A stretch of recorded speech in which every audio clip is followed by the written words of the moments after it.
Bonsoir à tous, c'est Le Rendez-vous, saison 4 déjà, et ce soir, 2 plateaux pour 2 invités liés par une certaine idée de la durée. 19h15, plateau ultime avec Béla Tarr qui signe son dernier film, Le Cheval de Turin, sorti en salle aujourd'hui, au moment où on va commencer la rétrospective de sa filmographie au centre Georges Pompidou à Paris. Un double mouvement pour la fin d'un cycle initié à la fin des années 70 par le cinéaste hongrois Mathieu Conquet. Oui, Le Cheval de Turin, un film testament d'une radicalité totale où désormais, pour Béla Tarr, tout a été dit. 19h30, la chronique web de Jean-Baptiste Souffron, s'il arrive. 19h35, plateau d'après, avec Jacques Rancière, le philosophe publie Béla Tarr, Le temps d'après aux éditions Capricci. Premier ouvrage et donc premier écart entièrement consacré à un cinéaste qui pose la question de la politique des films. 19h50, la session elle sera pop avec Sally Ford. La programmation est signée quotidiennement Mathieu Conquet. Sally Ford and the Sound Outside, c'est une des chanteuses très attendues pour les transmusicales de Rennes ce week-end. Elle a une voix inouïe et elle chantera un titre en direct avec son groupe. Mais d'abord on ouvre avec l'actualité culturelle, le journal de la culture, le dossier de Xavier, les brèves de Benoît. Bonsoir Xavier Martinet. Bonsoir Laurent. Benoît Lagan l'avait évoqué hier dans ses brèves, vous avez réagi immédiatement, vous avez bien fait, parce qu'on venait d'apprendre le boycott de la prochaine cérémonie des Molières par 29 théâtres privés parisiens. Et derrière la dénonciation de ringardise de la cérémonie, c'est plus qu'une rayure sur le tableau de la grande famille du théâtre français. Oui, plus qu'une rayure, parce que c'est bien une métamorphose qui est en jeu, du moins pour cette cérémonie, je le rappelle, unique pour le théâtre en France et retransmise en direct à la télévision, mais il est vrai, fondée en 1987 et qui serait donc inadaptée maintenant, notamment à ces théâtres privés parisiens qui se sont déjà regroupés, vous vous en souvenez, en label au début de l'année, et qui comptent bien utiliser cette cérémonie pour promouvoir les productions plutôt grand public vers lequel ils s'orientent de plus en plus, comme par exemple en ce moment Le Songe d'une nuit d'été, mise en scène par Nicolas Briançon avec Mélanie Doutet au théâtre de la Porte Saint-Martin, dont avec Jean-Claude Camus, Jean-Robert Charrier et le co-directeur. Jusqu'à maintenant, les spectacles les plus populaires sont très rarement récompensés. D'une façon générale, j'ai l'impression qu'on ne s'occupe pas beaucoup du grand public dans cette cérémonie, non seulement en proposant une cérémonie qui met le projecteur sur des personnes que souvent le grand public ne connaît absolument pas, que même nous, dans le métier, on a du mal à reconnaître, et en plus, en ne proposant absolument pas au grand public de donner son opinion et de voter pour au moins une récompense, comme ça se fait par exemple pour l'histoire de la musique. Mais tout le monde n'est pas pour ce boycott, même chez les théâtres privés, puisqu'ils sont 50 à être labellisés. En effet, Laurent, pas de commentaire de la part de la STP, l'association pour le soutien du théâtre privé, que j'ai appelé tout à l'heure, comme la SACD, la Société des auteurs-compositeurs dramatiques, qui a déclaré son soutien de principe à l'événement. Et les deux financeurs, quant à eux, le ministère de la Culture et le groupe France Télévisions, ont appelé dès hier soir à la conciliation, ce qui explique peut-être le flegme de la nouvelle directrice des Molières, également directrice du théâtre Montparnasse, Myriam de Colombie, un flegme cependant fragile. Écoutez-la. Quand un théâtre a un Molière, il a une fréquentation qui augmente en général de 30%, ce qu'on appelle l'effet Molière, qui est très important. J'en ai eu 3, je peux vous dire que on dit l'inverse, ça n'est pas vrai.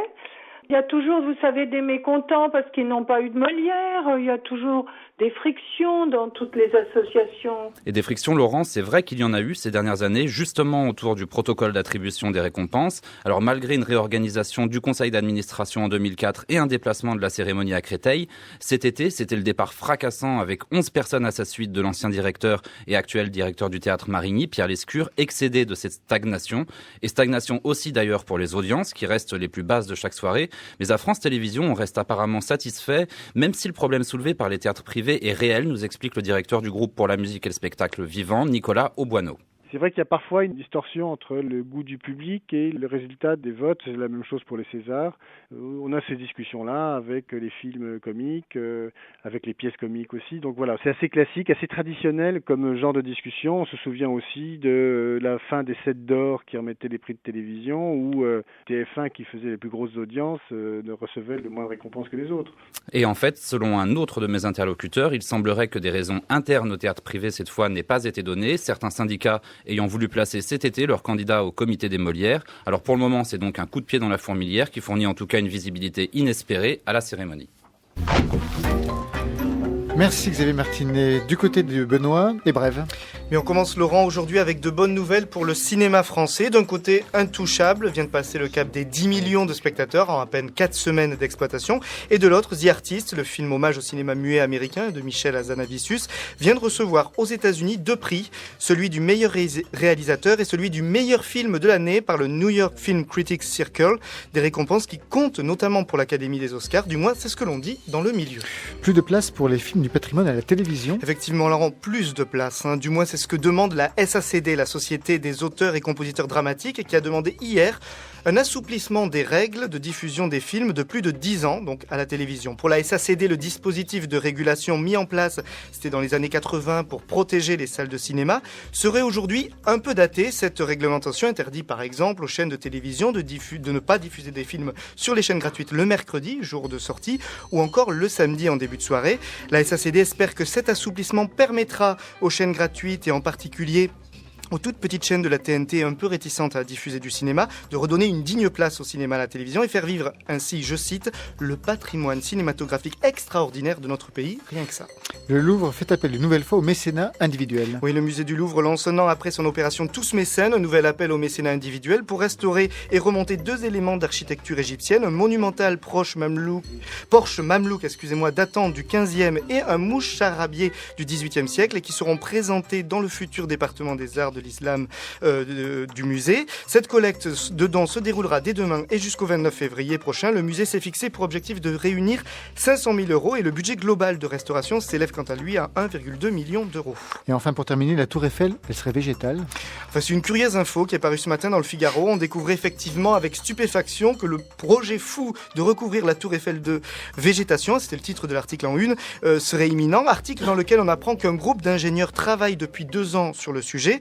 L'enjeu, habiller la Tour Eiffel de 600 000 plantes pour une durée de 4 ans et pour un budget de 72 millions d'euros. Or, cet après-midi, la mairie de Paris et la société d'exploitation de la Tour Eiffel ont démenti, via un communiqué commun, tout projet de végétalisation de la Tour Eiffel. Pour Jean-Bernard Brault, l'adjoint à la mairie de Paris, chargé du tourisme, je le cite, « On est en République, on ne peut pas empêcher les gens d'avoir des idées. J'ai eu connaissance de ce projet parmi tant d'autres, on n'a rien validé, on n'a rien étudié.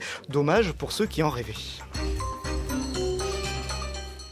Je ne sais pas si vous faisiez partie de cela, Jacques Rancière, de voir la Tour Eiffel avec 600 000 plantes pour un budget de 72 millions d'euros. Bon, on peut penser que c'est pas absolument, disons, une priorité, dans la mesure où le budget de la culture, comme on sait, disons, connaît des restrictions un peu de tous les côtés. Bon, peut-être qu'effectivement, c'est pas le projet prioritaire, mais en même temps, on sait bien aussi que ce genre de priorité, justement, de la mesure où c'est spectaculaire, c'est souvent ceux-là qui ont la priorité, en fait. Est-ce qu'il y a une information qui a retenu votre attention dans tout ce qui a pu être énoncé ou développé ? Oh, écoutez, pas trop, parce que malgré tout, ces débats sur la culture, le populaire, le non populaire, c'est un peu toujours récurrent, c'est un peu toujours la même chose. C'est-à-dire qu'il y a des logiques qui s'affrontent, les gens qui disent, mais on fait nous du populaire et on nous méprise. On peut leur répondre évidemment, mais dans la mesure où vous avez déjà votre public assuré, pourquoi est-ce qu'on irait vous donner des récompenses ? Et voilà, bon, c'est disons des choses qui reviennent sans fin concernant le théâtre, concernant le cinéma. Et malgré tout, on a du mal, à dissocier, les arguments quelquefois culturellement élevés qui sont avancés d'intérêts qui sont quand même beaucoup plus limités. Bellatar, est-ce que vous avez pu suivre quelques informations accompagnées de votre interprète, Xavier? I think everything is a little bit too French for me. And I just came yesterday afternoon. I really don't want Puis to say hier après-midi, donc je préfère pas m'exprimer.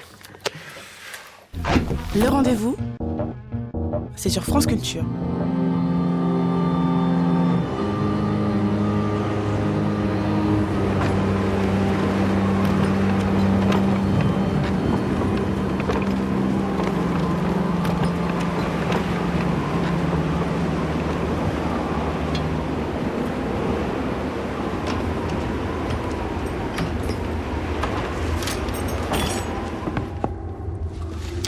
Plateau souffle avec vous, Bellatar, qu'on ouvre sur le son de votre 9e et dernier long métrage, Le Cheval de Turin, Ours d'argent à Berlin, sorti en salle aujourd'hui, au moment où va s'ouvrir dans quelques jours une intégrale de vos films au Centre Pompidou, depuis les courts-métrages de la fin des années 70 jusqu'à L'Homme de Londres de 2007, avec bien sûr les œuvres qui ont été le tournant et qui ont marqué un tournant dans votre parcours. Je pense notamment à votre Macbeth réalisé pour la télévision hongroise en 82, construit en 2 plans séquences.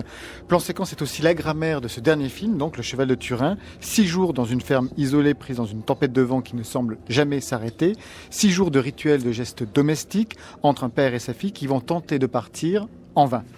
Vous dites que c'est votre dernier film, c'est ce qu'on peut lire absolument partout, et j'ai lu que vous donniez 2 raisons. La première, le public ne veut plus de ce cinéma-là, et l'autre, ça serait que le processus de production deviendrait de plus en plus difficile en Hongrie. Est-ce que cela fait de vous, et plutôt de ce film, un testament où vous, en fait, vous auriez tout dit de votre cinéma? Béla Tarr, traduit par Xavier Combe. How can I explain to you? Comment vous expliquez ça? I'm sure this is not coming from the audience and sure is not coming from the Hungarian political situation. Alors évidemment, le public hongrois et la situation politique hongroise ne jouent pas le rôle exclusif que vous venez de décrire. En réalité, il s'agit d'un point de vue personnel.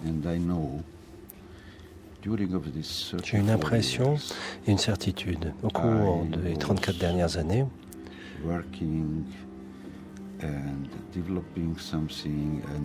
j'ai travaillé sur différents projets et j'ai essayé de comprendre la logique de la vie. J'ai essayé de saisir ce qu'est l'être humain. Et j'ai essayé de comprendre pourquoi nous agissons de la façon dont nous agissons dans la vie. C'était un grand voyage. Et j'ai l'impression d'avoir dit tout ce que je voulais dire. J'ai l'impression d'avoir terminé un œuvre. Et je ne veux pas me répéter. Voilà ce que je peux dire. Et c'est en réalité ça, la raison qui m'amène à travailler comme je le fais dans le domaine du cinéma. Je ne veux pas vous ennuyer avec des rediffusions de mes films, vous voyez.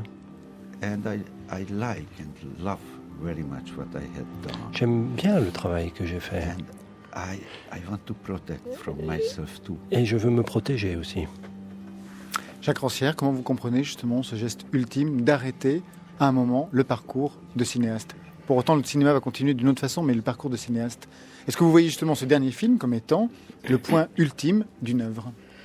Bon, on peut dire qu'en un sens, oui, le cheval de Turin, en tout cas, est comme une espèce de formule minimum de l'art de Béla Tarr. Bon, l'art de Béla Tarr a toujours consisté à construire des situations où il y a comme une tension entre un univers, un univers répétitif, et puis une petite tentative, une petite tentation aussi de sortir de la répétition. Et donc, c'est dans ces films, il y a des gens qui essayent d'en sortir pour construire quelquefois des communautés utopiques, ou simplement pour participer à un trafic douteux, ou pour bénéficier comme ça d'une valise tombée heureusement entre vos mains.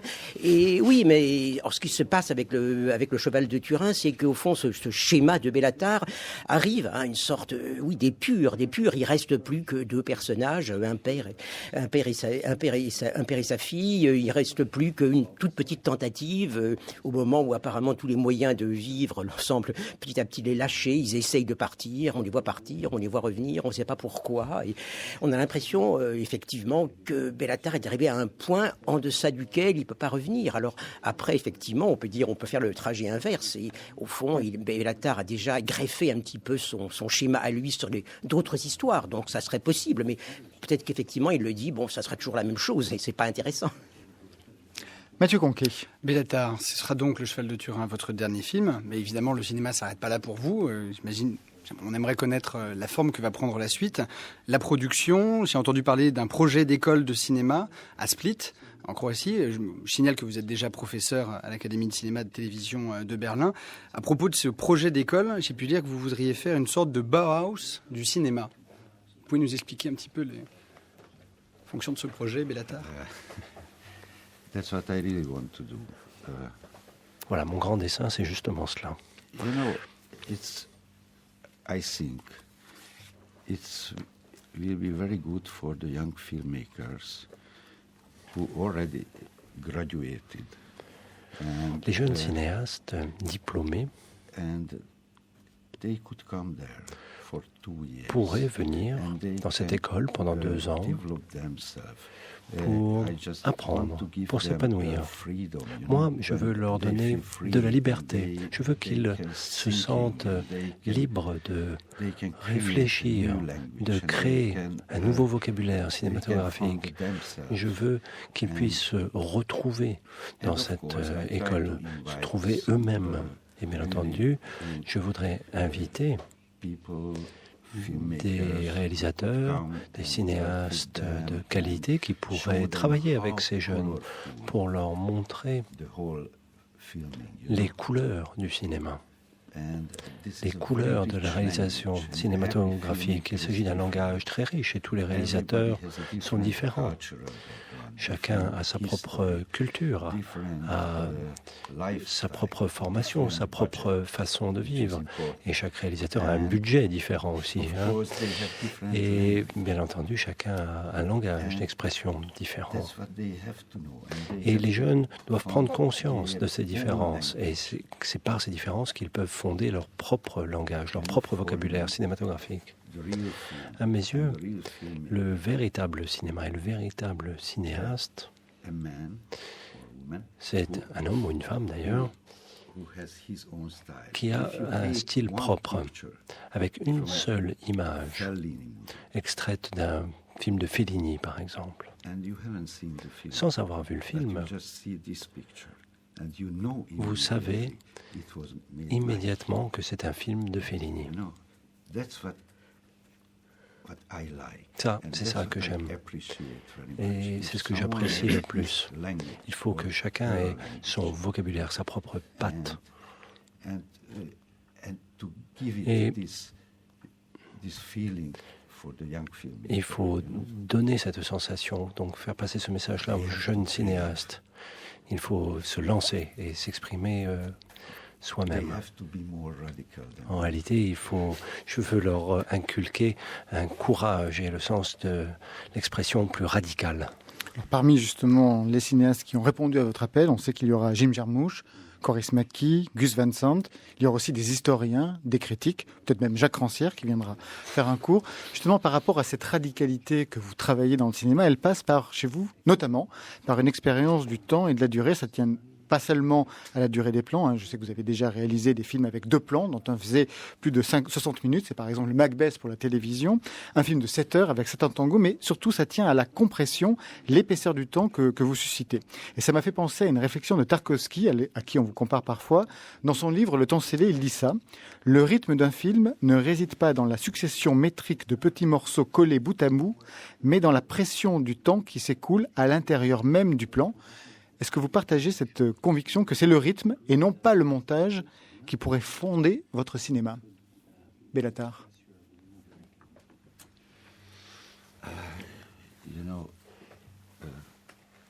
Okay, we can talk about the long takes, or the timing. La longueur des plans, on peut en parler. On peut parler du rythme aussi. Mais c'est pas ça la question importante. Parce que lorsque vous réalisez un film,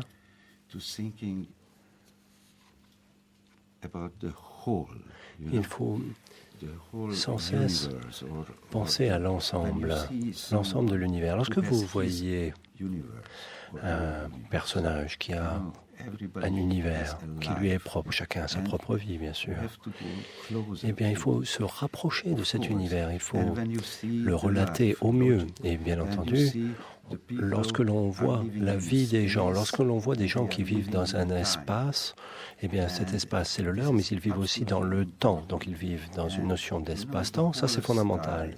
Et cette notion de style propre, cette notion de vocabulaire cinématographique que je viens d'évoquer, eh bien c'est en fait une histoire d'expérience. Comment vous expliquez ce qu'est l'espace et ce qu'est le temps pour ces gens-là. Donc, par exemple, dans Le Cheval de Turin, donc nous travaillons, nous sommes au quotidien, donc nous menons nos petites affaires routinières, ménagères, quotidiennes, avec des tâches qui semblent identiques, mais elles ne sont pas identiques. Parce que chaque jour vous rapproche.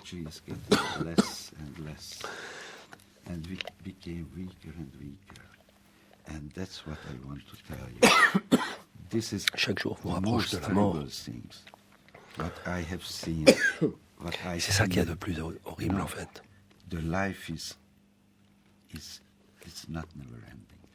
La vie n'est pas sans fin. La vie est marquée par une fin. Et ça, c'est la chose la plus terrible qui soit. Et nous devons compter avec ce fait. Bien entendu, nous réfutons cela, nous rejetons la mort, parce que nous voulons vivre. Nous voulons le bonheur, nous voulons agir. Mais la vie est ainsi faite, qu'elle se termine par la mort. Pour montrer cela, il faut un langage d'authenticité, un langage cinématographique véritable, pour montrer les choses. Comment vous montrez le rythme? Comment vous montrez tous les éléments? Il faut marquer dans son expression la nature identique des événements, des actions du quotidien. Mathieu Conquet. Jacques Rancière, vous avez déjà écrit et réfléchi à plusieurs occasions sur le cinéma, dans Les écarts du cinéma. Il était déjà question de Béla Tarr. Vous lui consacrez ici un ouvrage.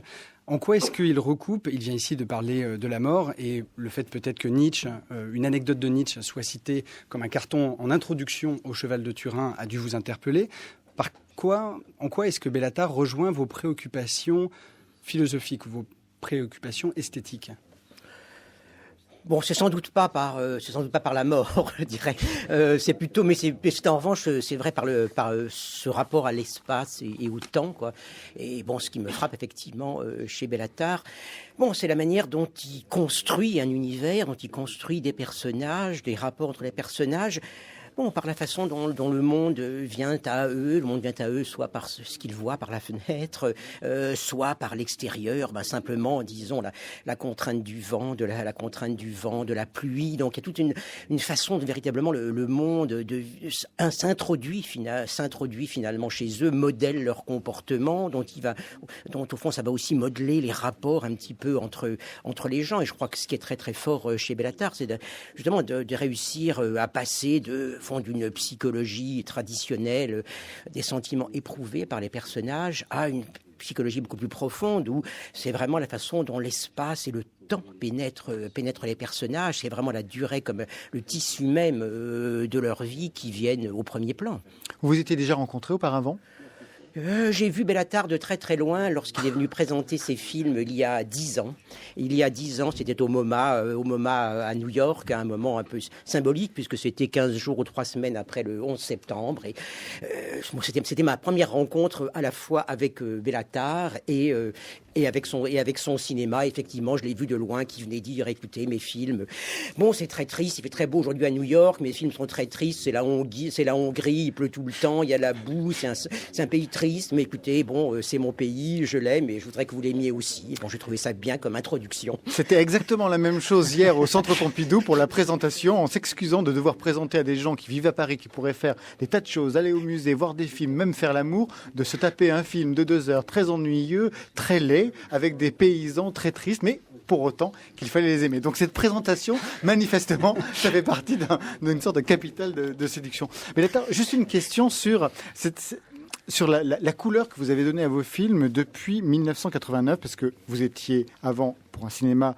en couleur, plusieurs films étaient en couleur, et à partir de 89, c'est le noir et blanc qui s'est imposé, enfin un noir et blanc extrêmement travaillé. Quelle valeur vous avez donnée à ce changement qui a participé donc de cette radicalité dont vous parliez tout à l'heure? That's very simple. Ça, c'est très simple. I like the black and white. J'aime le noir et blanc. You know, because when you see a picture, a black and white picture, you know quand vous voyez une image en noir et blanc, vous savez immédiatement que ce n'est pas une peinture réaliste. Vous savez qu'il y a derrière cela une création. Il y a l'intervention humaine avec le point de vue que quelqu'un exprime.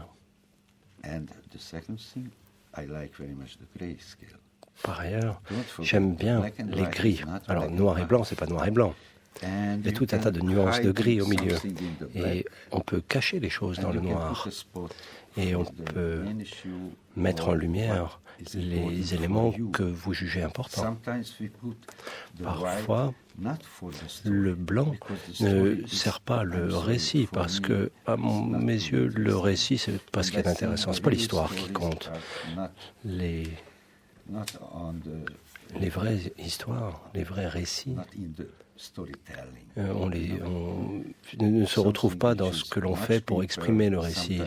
L'histoire, elle est souvent cachée, elle est plus profonde.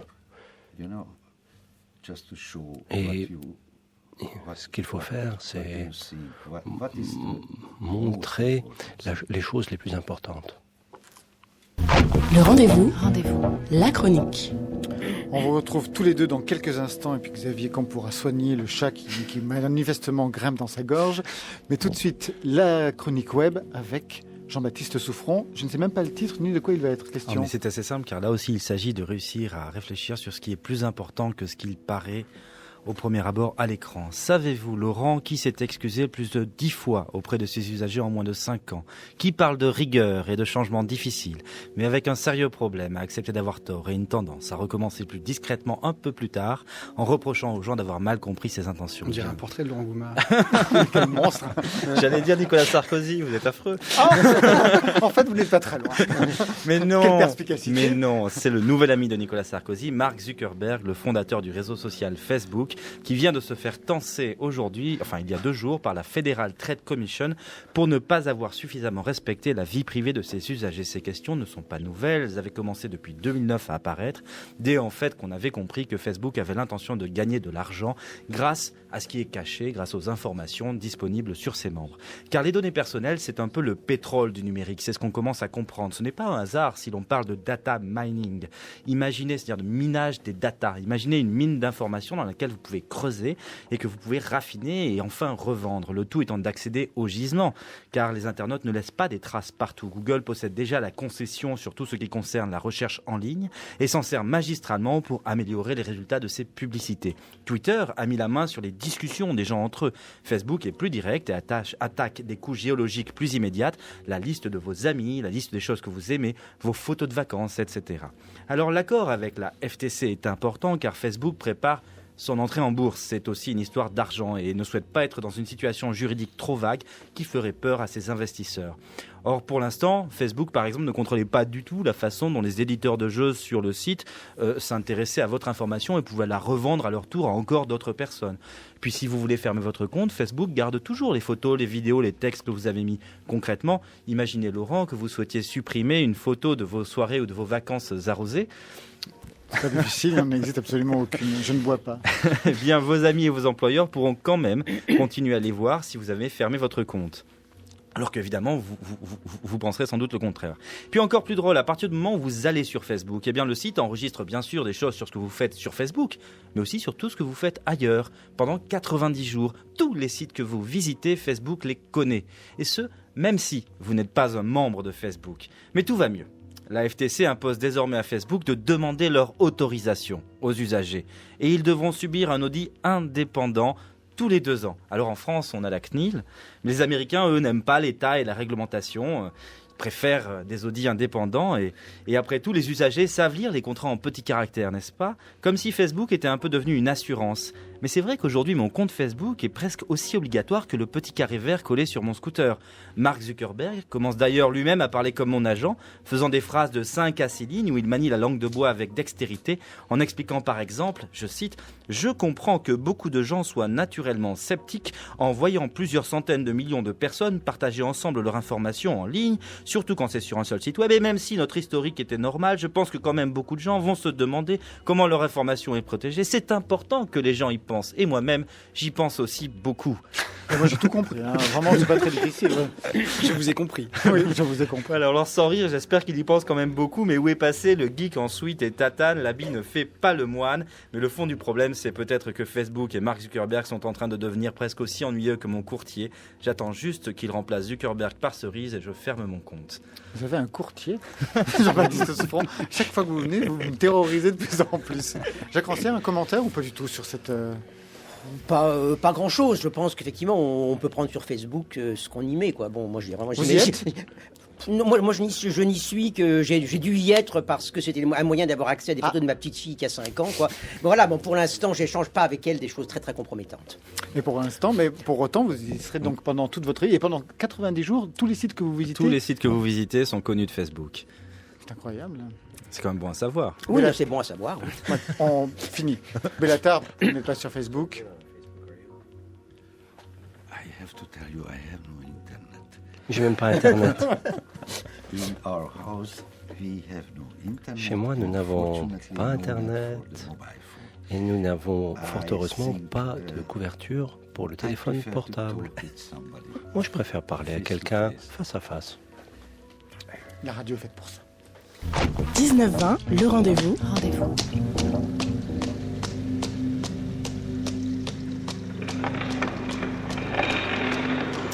Plateau d'après qu'on ouvre sur ce montage de quelques éléments de Damnation de Bellatar en 87, décor et climat du début du film, en écho à votre expression l'Empire de la pluie, Jacques Rancière, dans votre livre Bellatar, le temps d'après, aux éditions Capricci.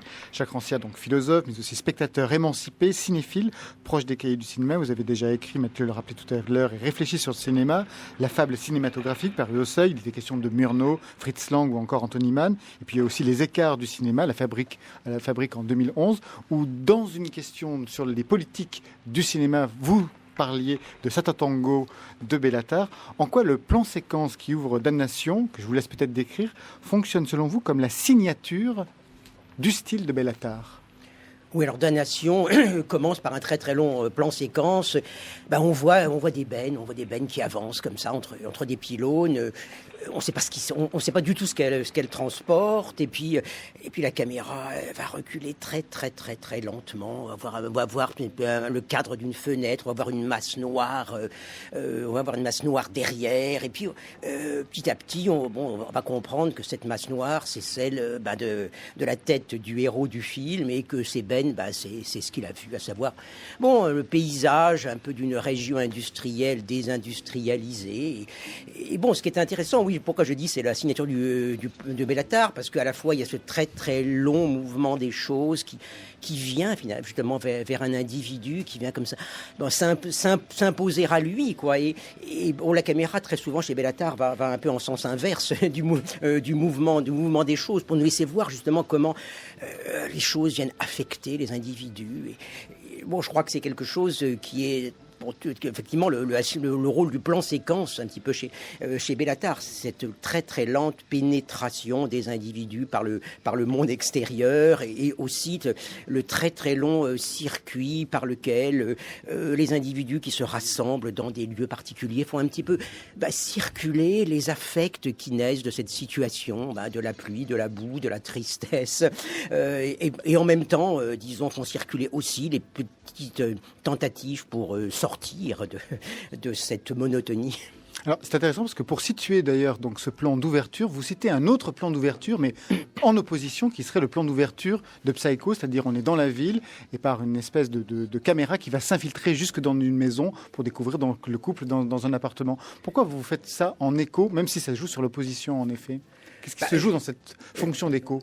Ce qui se joue, je pense effectivement, c'est vraiment l'opposition entre deux types de cinéma. Je pense que si Deleuze, avait connu Bellatar, il aurait pu effectivement présenter Bellatar comme l'homme de l'image-temps et opposer cela effectivement à cette espèce de type même, un petit peu d'image-mouvement que présente ce premier plan où en quelque sorte, finalement le décor supposé de Phoenix, Arizona, n'est là que pour se précipiter tout de suite sur cette chambre d'hôtel où Marion Crane et son amant viennent de se rencontrer entre 2 et 3. Et puis voilà, il s'agit d'aller tout de suite très très vite et beaucoup de plans du cinéma hollywoodien commencent comme ça, quoi.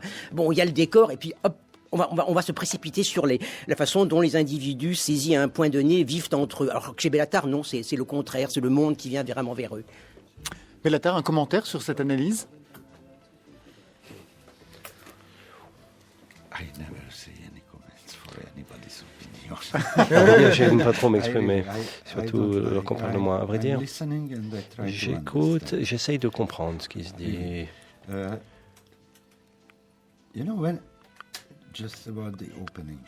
S'agissant des plans d'ouverture,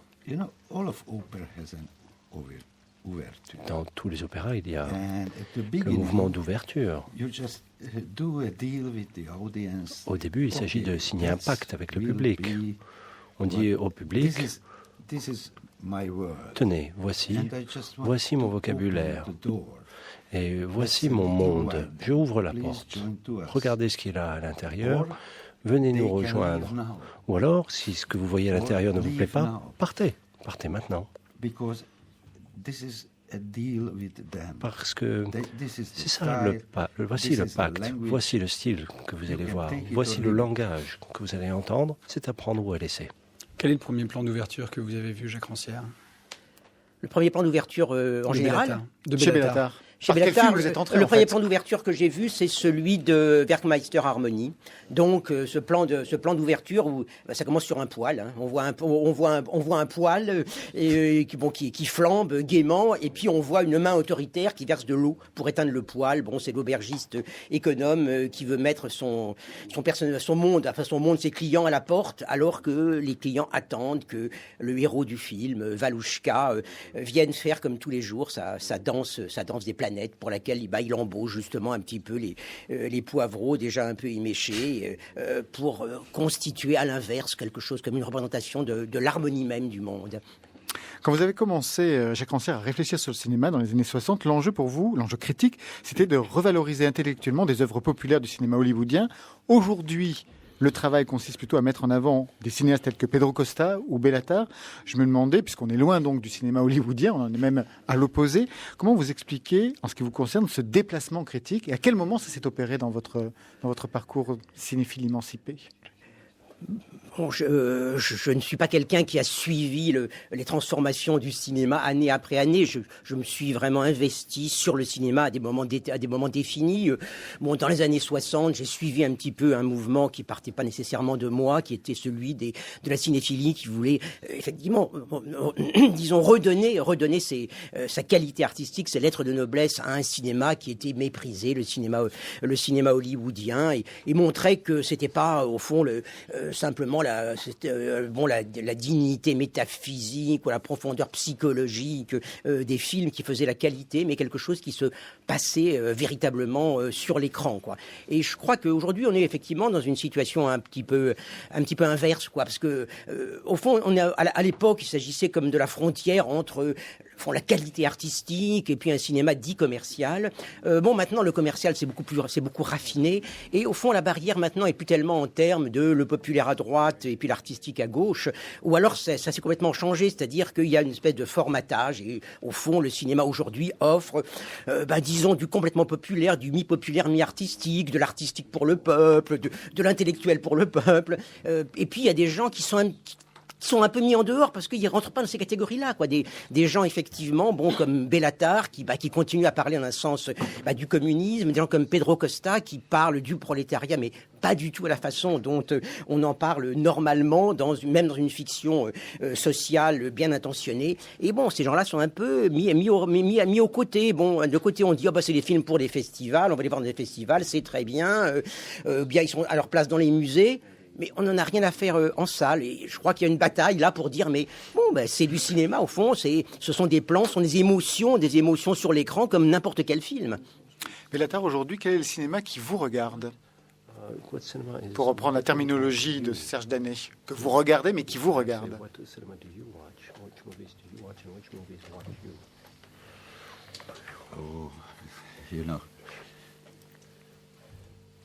I think few minutes ago I was talking about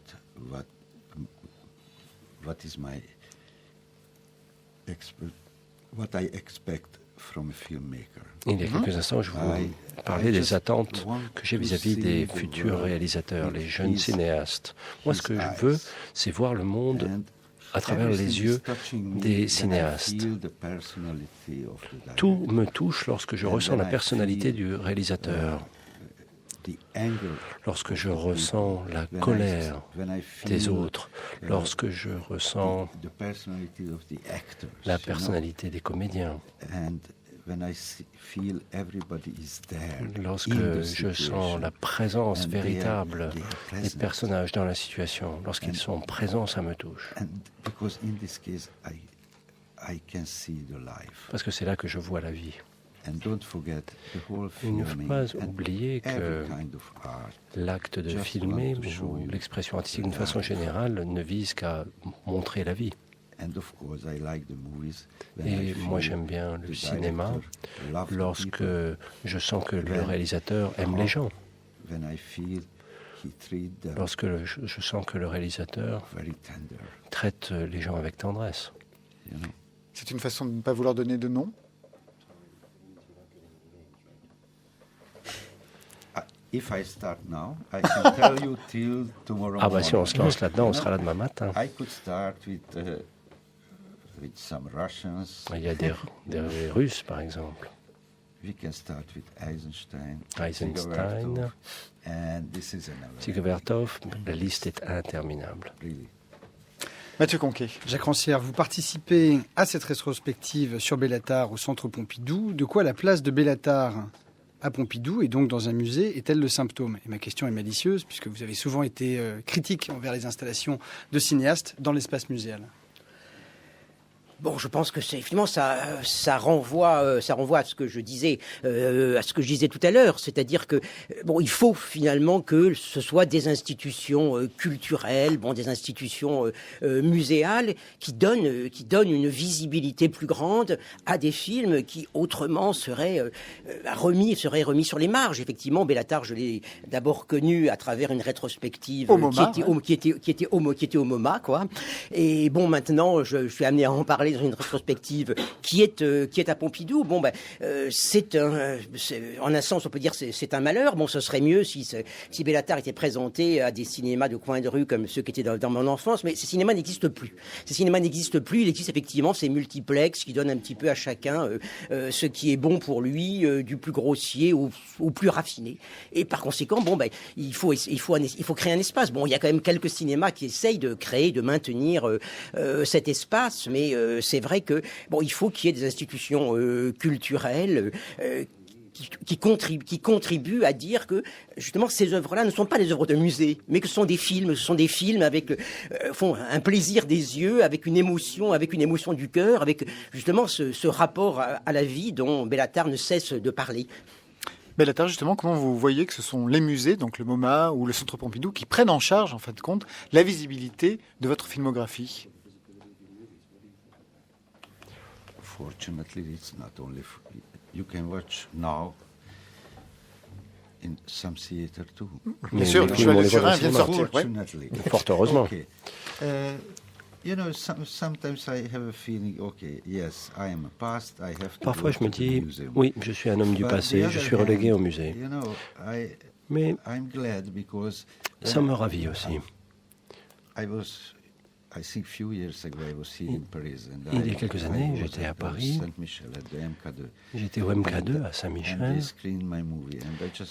où mon film était projeté. J'y suis allé pour regarder les spectateurs. Et vous savez ce que j'ai vu ?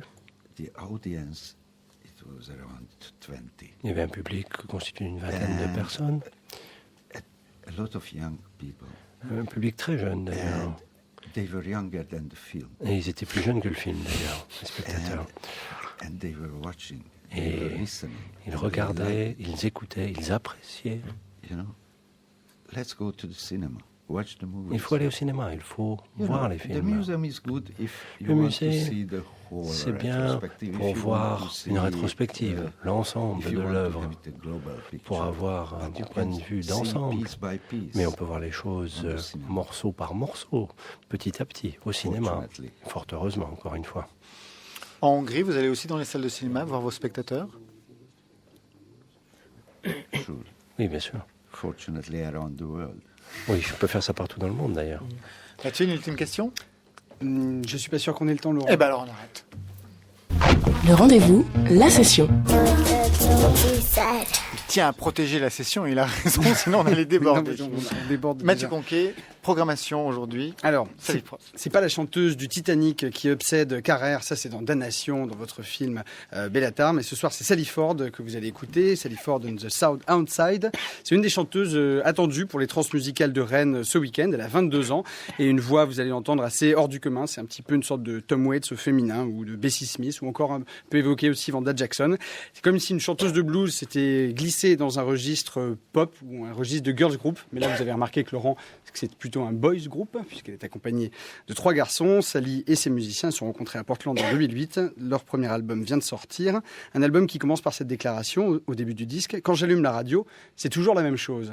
C'est France Culture? Preuve par le contraire. On l'écoute en direct. On écoute Sally Ford and the Sound Outside, le titre Danger.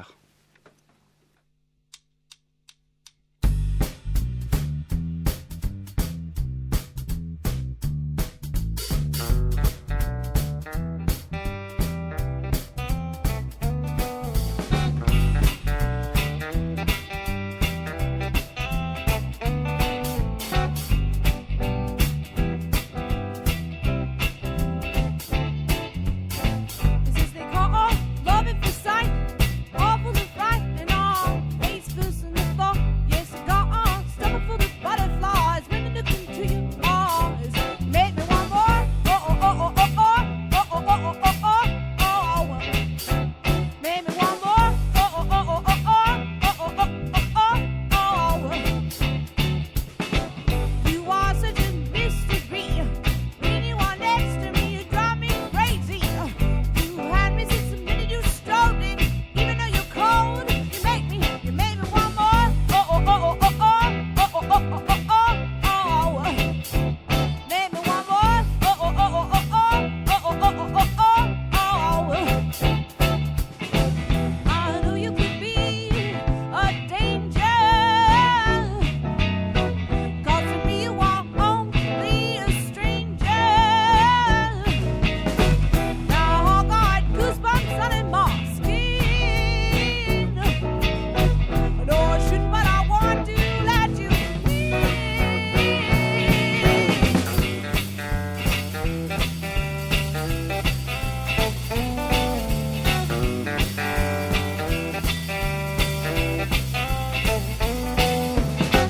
Now all I wanna do is hold your hand and tell everyone that you're my man. You're like the hero who fell from the sky, and now I'm falling too, and I don't know why. I know you could be a danger.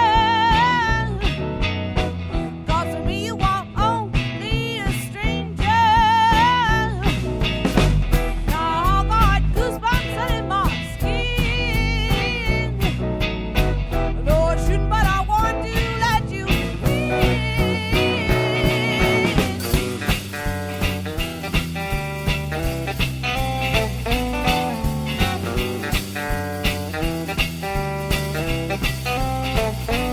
Make me want more. Oh, oh, oh, oh, oh, oh, oh, oh, oh, oh, oh.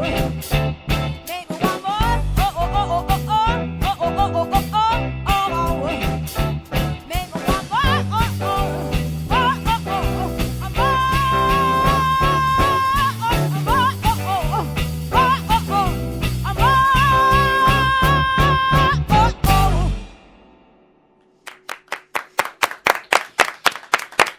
Sally Ford and the Sound Outside, c'est une des découvertes que vous pourrez faire à Rennes ce week-end au Transmusical. Ça commence jeudi. Et puis Sally Ford, elle sera en tournée le 8 février à Laval, le 11 au Salon de Provence, le 12 février, elle sera au Ciel de Grenoble et le 14 au Shabada d'Angers. Son disque Sally Ford et Dirty Radio est paru sous le label Fargo. Et on était des années-lumière de la musique qui vient comme ça rythmer les films de Bellatar. Il y a de la musique pop aussi dans ces films. Vous le verrez si vous allez voir. Très belle rétrospective. Tout à fait. C'est dans les débuts surtout.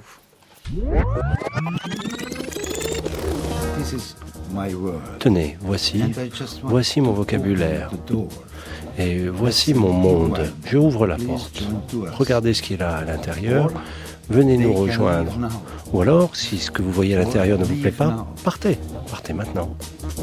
Un grand merci à nos invités aussi grands qu'eux-mêmes. Bellatar, c'est aujourd'hui la sortie en salle de votre film, Le Cheval de Turin. La rétrospective au centre Georges Pompidou à Paris s'ouvrira vendredi prochain jusqu'au 2 janvier. Et je signale votre masterclass ce samedi à 15h avec Antoine Guillot, le spécialiste du cinéma sur France Culture. Jacques Rancière, vous serez aussi au centre Pompidou à Paris le 7 décembre pour une conférence sur Bellatar. Je rappelle que votre essai Bellatar, le temps d'après, est paru aux éditions Capricci. Quant aux écarts du cinéma, la leçon d'Althusser aux éditions La Fabrique et puis Aesthésis, scène du régime esthétique de l'art, c'est aux éditions Galilée, ça vient juste de paraître. Ça c'était pour aujourd'hui, demain. Il était une fois une petite fille si jolie et si gentille que sa mère et sa grand-mère cherchaient toujours à lui faire plaisir. Un changement terrible de registre, c'est la voix d'Henri Dess qui sera à nos côtés demain pour une émission spéciale au Salon du Livre et de la Presse Jeunesse à Montreuil. Enregistrement en public à 16h30 avec nos invités Timothée de Fombelle, Sylvie Vassalo, Sylvie Gracia, Cécile Thérouane et Élie Anderson. C'était le rendez-vous de Laurent Goumard, une émission préparée par Xavier Martinet, Benoît Lagan, Mathieu Conquet, Boris Pinault, Anaïs Isbert et Aïssatou Endoy. Interprétation simultanée Xavier Combe, chronique Jean-Baptiste Souffron, à la technique Bruno Gagnère, Fontagny, Florent Hanoun, réalisation